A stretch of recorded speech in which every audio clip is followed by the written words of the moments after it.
Bem, olá a todos, né? Então, dando continuidade aqui a esse mini curso que está fazendo parte do meu estágio na faculdade Uninter, né? Então, estou fazendo o estágio na modalidade projeto de extensão, que consiste em ministrar cursos para o público, né, de forma online, a fim de concluir o meu estágio na faculdade Uninter, né? Então, eu fiz aquele primeiro vídeo, né, ontem, e agora aí abordei a primeira parte da palestra, e segundo vídeo vai ser dado a continuidade, né? Então, lembrando o tema, é o existencialismo em Sartre, né? Então, só fazendo um pequeno apanhado, né? Na palestra passada nós vimos, né, que eu peguei aquele texto, o existencialismo é um humanismo, né? E com base nesse texto que eu estou elaborando, né, ministrando essa palestra, né? Então nós vimos na primeira aula algumas ideias essencialistas, né, onde pensadores afirmavam que a essência precede a existência, né, como o cristianismo, o platonismo, né? Por exemplo, né, o exemplo da tesoura, né? Alguém pensou naquela tesoura para depois criá-la, né? Então já tinha uma ideia de tesouro, um conceito de tesoura na mente do criador. Então é a essência, né, que precedeu a existência, né, a construção da tesoura para aquela finalidade, né? E Platão já dizia, né, que nós temos uma essência antes, né, que é a nossa alma, que é uma alma ou guerreira, ou pensadora, ou governante, ou trabalhadora, né? Que quando ela encarna, que sai do mundo das ideias e vem para esse mundo, né? Então a gente tem que agir de acordo com essa alma, né, para a gente ter uma boa vida, né? Então, nesse caso, a essência precedeu a nossa existência. E o cristianismo, né, onde Deus pensou uma ideia de homem, né, e depois pôs em prática, né, transportou essa ideia de homem aqui para a Terra e criou o homem, né? Então, também tinha já um conceito de homem anteriormente, né? No caso aí, então, a essência precedeu a existência de homem, né? Aí vimos que Sartre negou isso tudo, né? Não, negativo. É o contrário, a existência precede a essência, ou seja, primeiro a gente nasce e depois a gente decide o que a gente quer ser, não tem nada já programado de antemão, não. Não tem essa de eu nasci para ser médico, eu nasci para ser político, eu nasci para ser jogador, não. Eu nasci e depois eu escolho. E se eu quiser mudar de ideia, eu mudo também, e é assim. Então, Sartre falou que o homem tem essa liberdade total de escolher o rumo, o caminho da sua vida, né? Então, só um breve apanhado da aula anterior, para a gente dar continuidade aqui. Então, tá. Então, Sartre aí falou que nós somos livres e tudo, aí continuando a aula. Então, quer dizer que é assim. Nada é programado para mim. Eu sou livre para escolher o meu caminho. Viva! Sou livre! Então vamos festejar agora, liberdade! Eu sou livre, vamos lá, soltar fogos, né? Na rua, enfim, gritar para todo mundo, eu sou livre! Somos livres! Será que é assim? Será que temos que ter toda essa alegria mesmo? Né? Não é bem assim, não. Né? Não temos tanto de motivo para comemorar, porque, ora, seja, claro, agradável, né, a muitos a ideia de dirigir os seus próprios passos, né? Sartre nos diz, somos livres, mas essa liberdade é uma espécie de condenação, né? Ele diz que nós somos condenados a sermos livres. Ué, mas não é uma coisa tão boa ser livre, escolher a sua vida? Então, que isso? Por que condenados? Então, nós vamos avaliar aqui 4 conceitos, né, para embasar essa ideia de Sartre, né, de por que a gente está condenado, por que a liberdade é uma condenação, né? Embora seja preferível para Sartre, ser livre, mas por que ao mesmo tempo tem os seus problemas, né? As suas dificuldades, né? Então a gente vai analisar. O primeiro aspecto aqui que faz com que sejamos condenados a sermos livres é porque sentimos angústia, né? Então, angústia é a sensação que temos perante duas coisas: da necessidade de escolhermos a vida e a responsabilidade que isso acarreta, né? Então, temos essa necessidade de escolher o rumo da nossa vida e também tem a responsabilidade que isso acarreta, né? Não é que podemos ou escolher ou não escolher, não. Temos que escolher, né? Então devemos carregar o peso dessa liberdade, né? Se fôssemos um animal qualquer, né?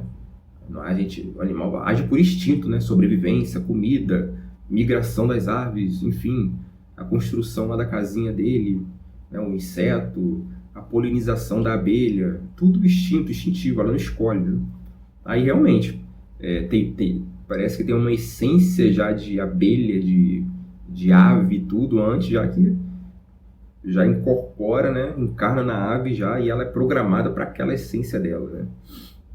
Agora, Sartre diz que o homem tem que escolher, e isso é angústia, né? A gente não age por instinto igual os animais, a gente tem que escolher, e a nossa escolha acarreta consequências, né?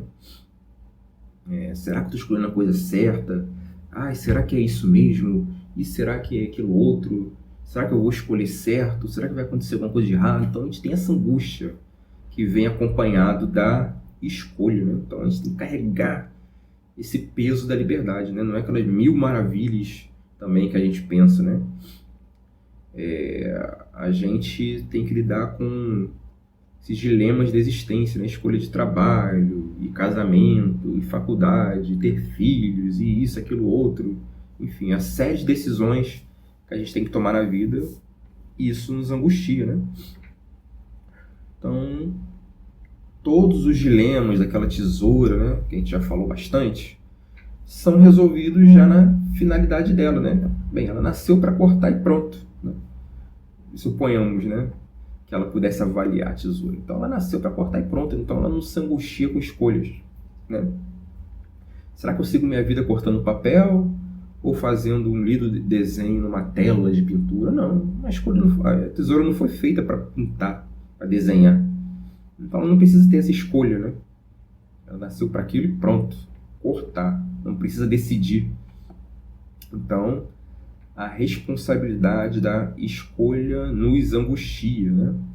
Então é uma dúvida existencial tremenda.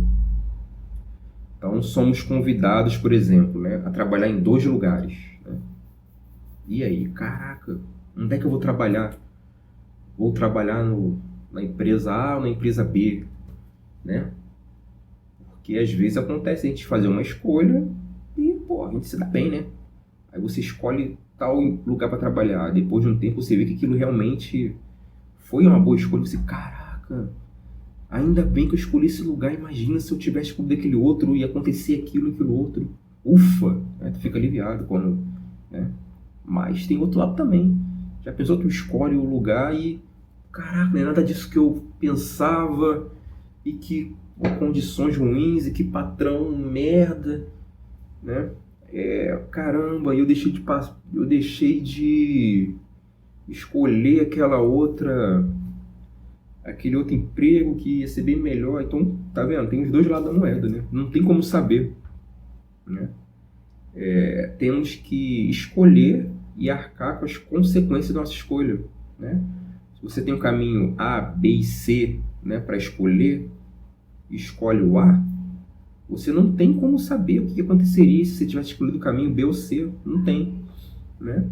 Poderia ter tido consequências piores, mas talvez melhores, né? Se você escolhesse outro caminho, né? Isso nos angustia. Vira um mistério para nós quais são os outros caminhos que a gente não escolheu. A gente nunca iria saber, né? Se eu trabalhasse no lugar tal, o que será que seria da minha vida? Se eu tivesse escolhido o parceiro ou a parceira tal em vez da tal, como é que seria minha vida? Será que seria melhor? Não sei o que. Enfim, se eu tivesse feito aquela outra faculdade, daquela outra coisa, será que seria melhor ou não? Será que eu estou fazendo a escolha certa? Entendeu? Então a gente não tem como saber como seriam as consequências das outras escolhas. Não existe assim uma caixa mágica, né? Que a gente chegue, preciso fazer uma escolha. A gente abre aquela caixa, sai um duende e fala, não, escolha isso, porque se você escolher aquilo, outro vai acontecer isso. Então a gente não tem as respostas, né?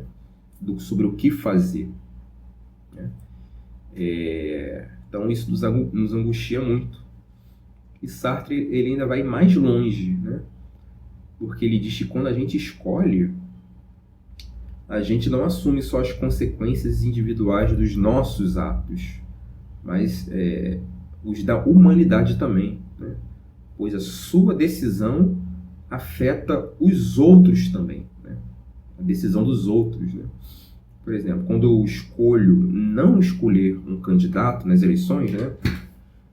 Votar nulo, então Sartre vai dizer que essa abstenção já é uma escolha, né? Você escolheu não participar do jogo, por assim dizer. E isso vai acarretar consequências só para você? Não.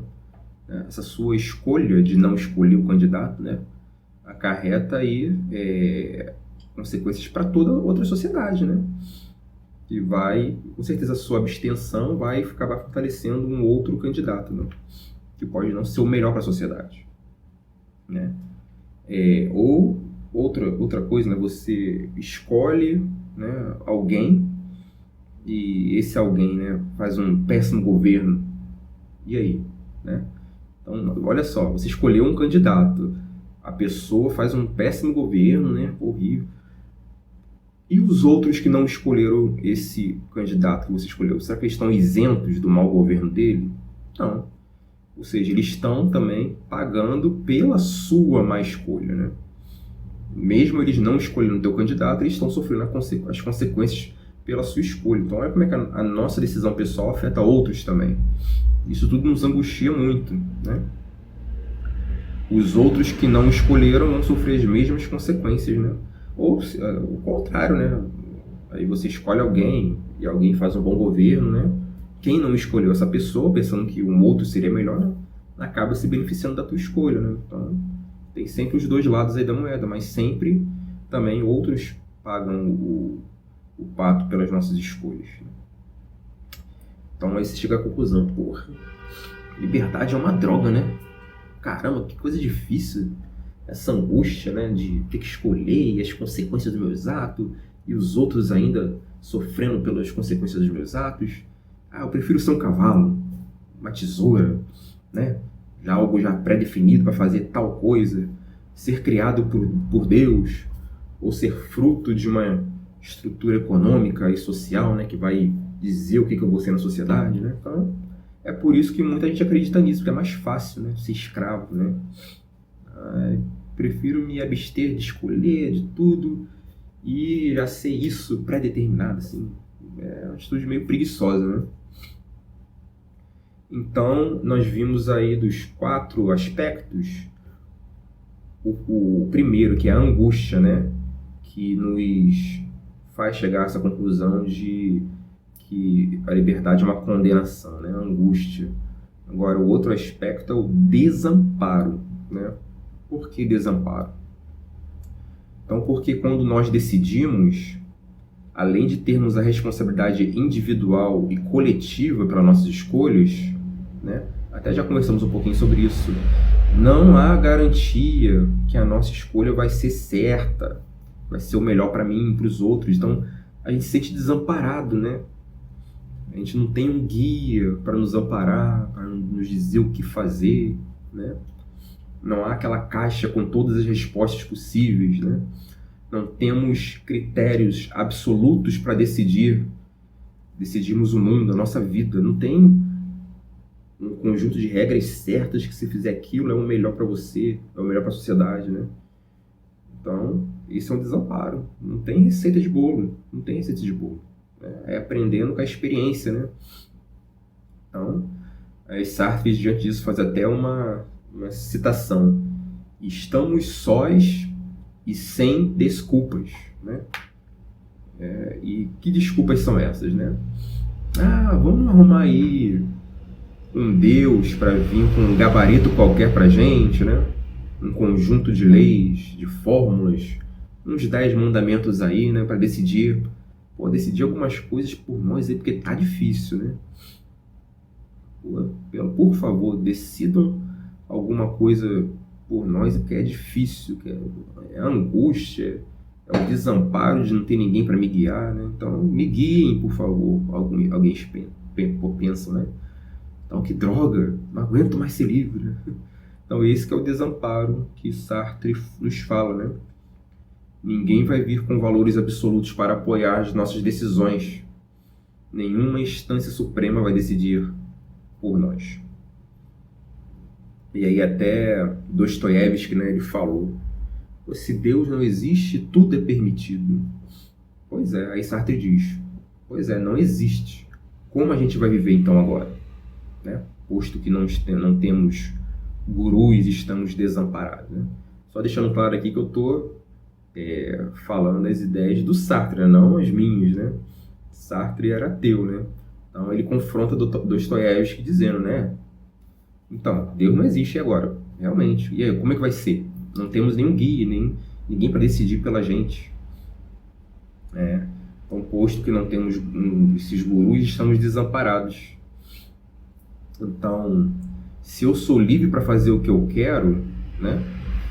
O outro também é livre para fazer o que ele quer. Isso aí já está encaminhando para o terceiro aspecto da condenação por ser livre, né? O último foi o desamparo e estamos encaminhando agora para o desespero, né?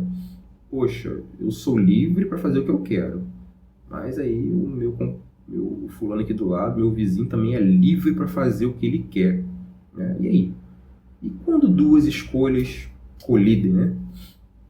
Por exemplo, imagina que você quer comprar um carro A e outra pessoa ali quer comprar exatamente o mesmo carro que você, né?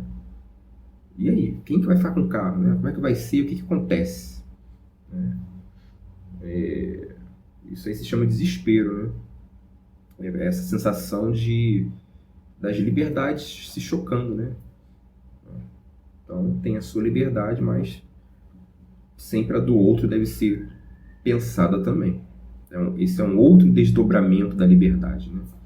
Que vem acompanhado de ser livre.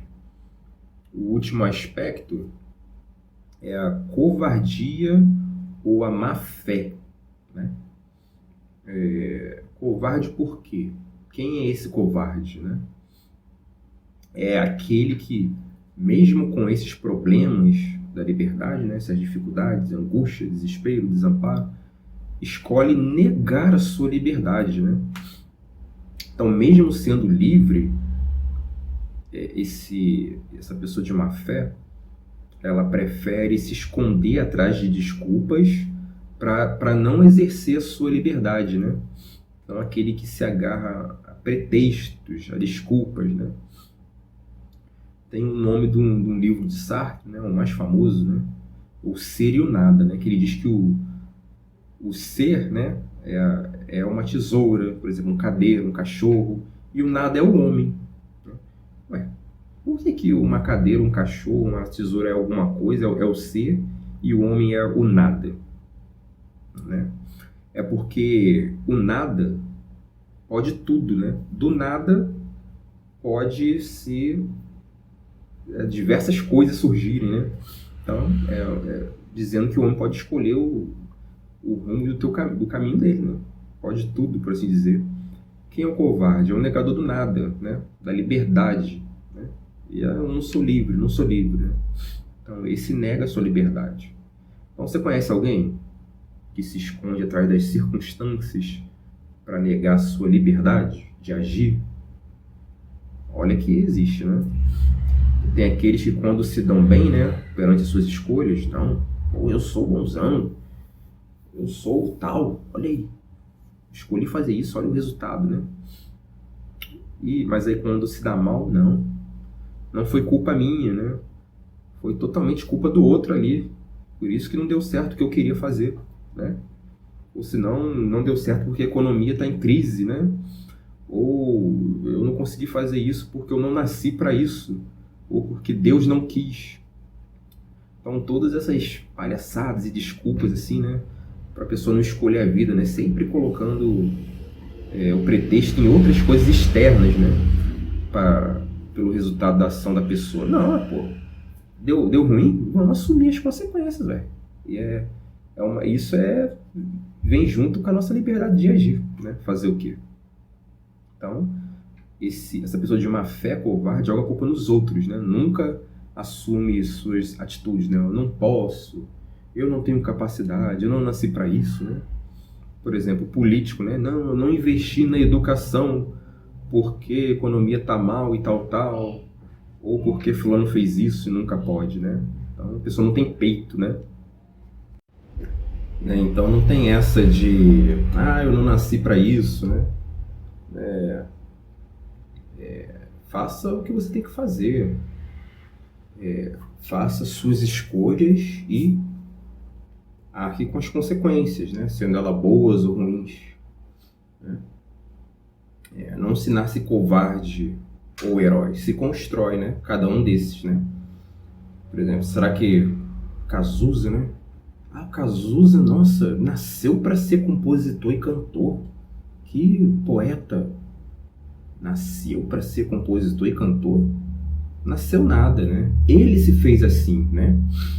Ele que, né, perseguiu o que ele queria, se aprimorou, né, em escrever, em ser um bom cantor e conseguiu o que queria, né?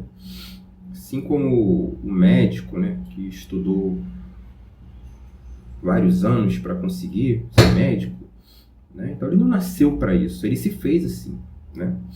Então, não negue a liberdade que é sua. Não aceite fórmulas de vida, né? Viva, por exemplo, viva assim e seja feliz, viva aquilo outro e seja feliz, né? Não só em termos religiosos, né? Mas tem diversos livros, né? Das mais diversas opiniões sobre viva de tal jeito ou seja feliz. Então, leia vários, né? Leia vários. Pegue um pouco de um pouco de outro. Claro que existem bons conselhos, né? Mas decida por você mesmo, não. Aquele cara ali que falou aquilo que tá naquele livro é o cara que eu vou seguir para ter a minha vida feliz, né? Ou o profeta tal escreveu tal livro religioso, enfim, né? Então, a pessoa angustiada adere a fórmulas, né? Para ser mais fácil, né? Não ter tanta dificuldade. Então, para terminar, fica explicado por que o existencialismo é um humanismo, né? O que é um humanismo? É a ideia de que a humanidade compartilha uma característica em comum. E que característica é essa? Algo que nos caracteriza, né? A liberdade, né? É algo que nos torna humanos, né? Para Sartre, esse algo que nos torna humanos é a liberdade, porque tudo mais não escolhe o que tem que ser, o que tem que fazer. Ou já foi construído para tal, ou já tem o instinto para fazer tal coisa. Agora o homem não, o homem escolhe, tem liberdade. Então por isso que Sartre fala que é um humanismo, né? Então eu agradeço aí pela atenção a essa parte, né, da palestra. E assim como no outro vídeo também, nesse eu vou ler um outro trecho desse texto, né? O humanismo, o existencialismo é um humanismo, né? Alguns trechos selecionados para melhorar, né, o entendimento, né? Então vamos à leitura do texto.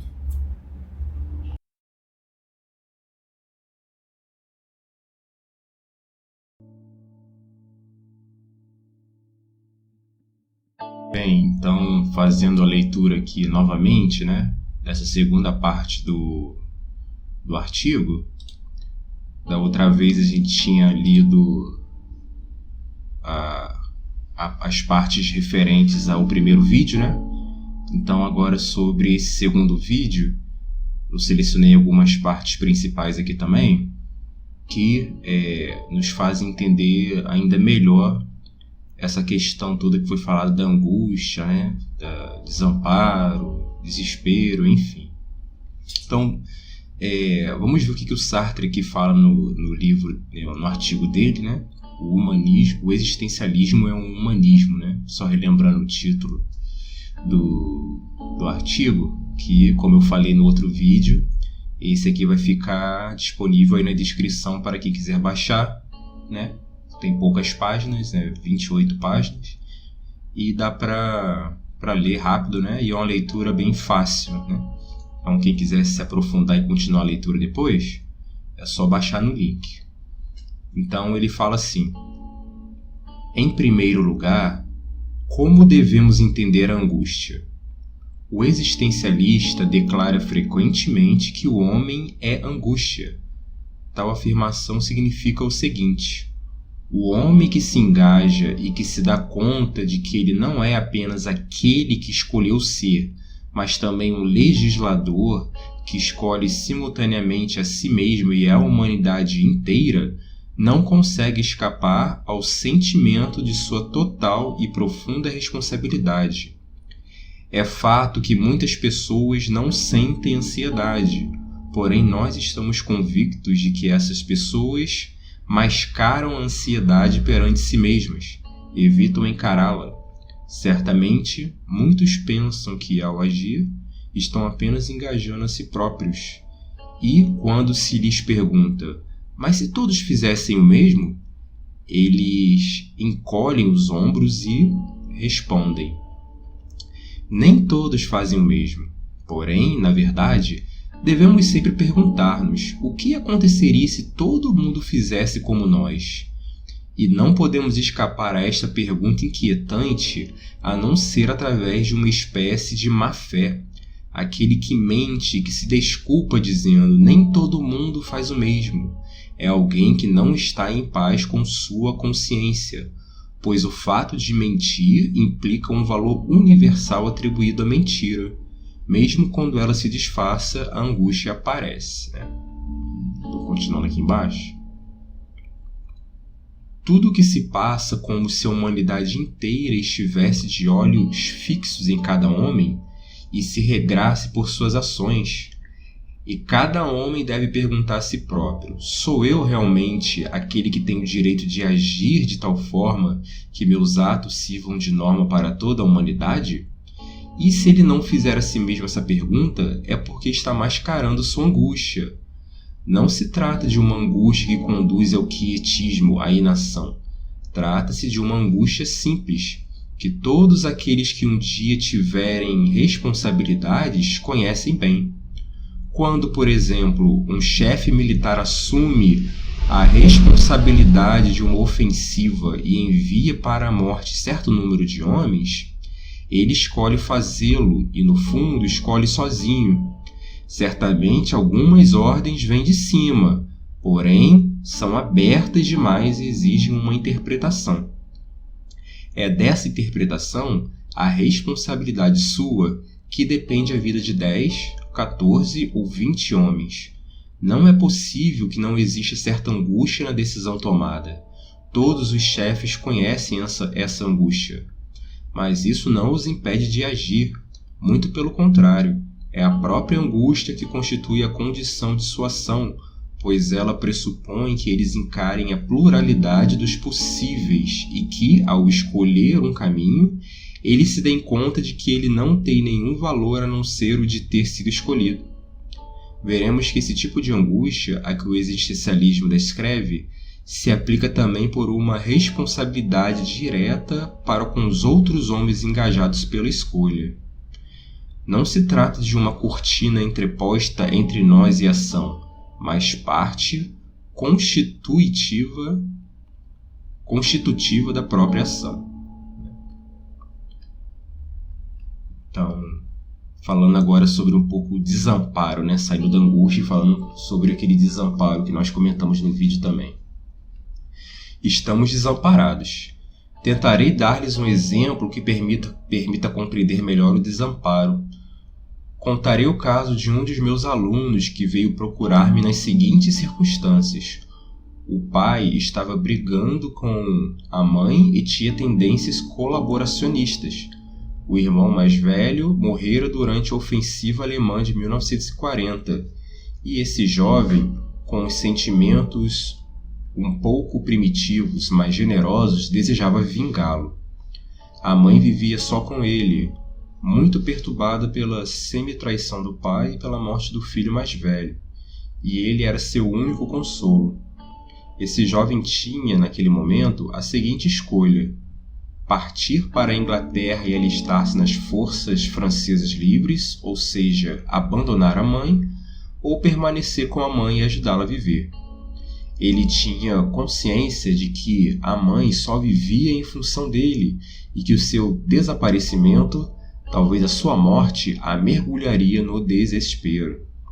Tinha também consciência de que, no fundo, cada ato que ele fazia em relação à mãe tinha uma resposta concreta, no sentido de que ele a ajudava a viver, enquanto cada ato que ele fizesse para partir a combater seria ambíguo, poderia perder-se na areia, não servir para nada. Por exemplo, partindo para a Inglaterra, ele poderia permanecer indefinidamente num campo espanhol ao passar pela Espanha, poderia chegar à Inglaterra ou a Argel e ser colocado no escritório preenchendo papéis.